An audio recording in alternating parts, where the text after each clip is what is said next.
principe, c'est que tu laisses un courson. Donc un courson, c'est une taille courte. Ouais. Donc tu vois, l'année dernière, on a coupé ici.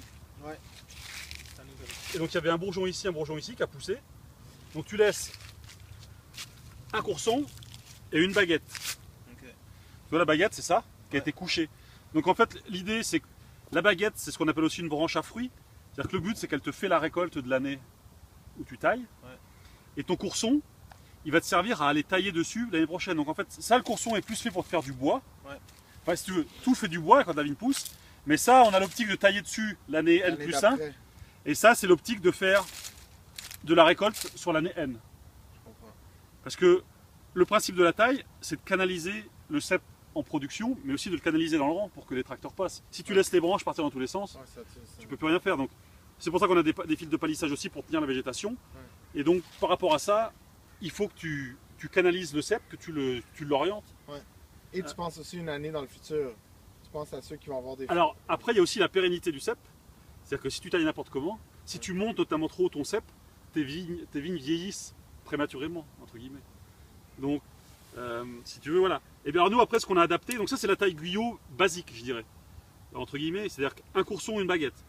Nous, on fait une taille guyot qui s'appelle la guyot poussard, où en fait, l'idée est de, plutôt que de tout centraliser, courson baguette sur le même endroit, sur les mêmes flux de sève, c'est qu'on a deux flux de sève.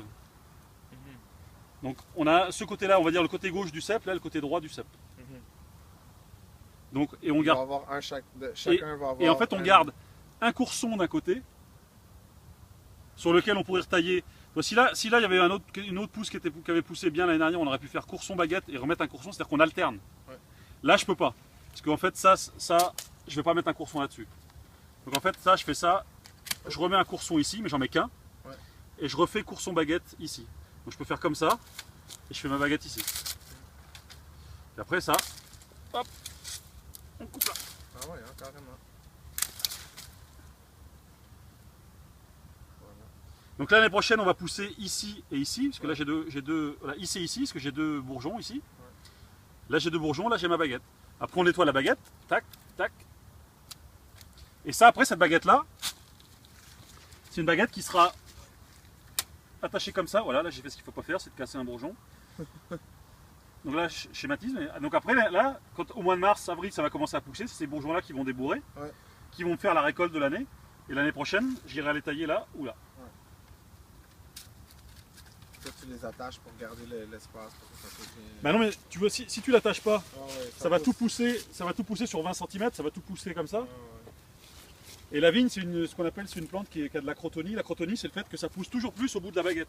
Donc ce bourgeon-là, il poussera toujours plus que celui-là. C'est ça qu'on veut éviter.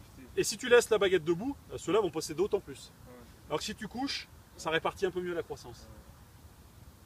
Ouais. Puis après ça répartit aussi pour accès au soleil, tout ce genre d'affaires-là. Oui, parce que si tu laisses comme ça, tes pousses, tout va s'entasser là. Alors qu'en étant là, tu étales ta végétation.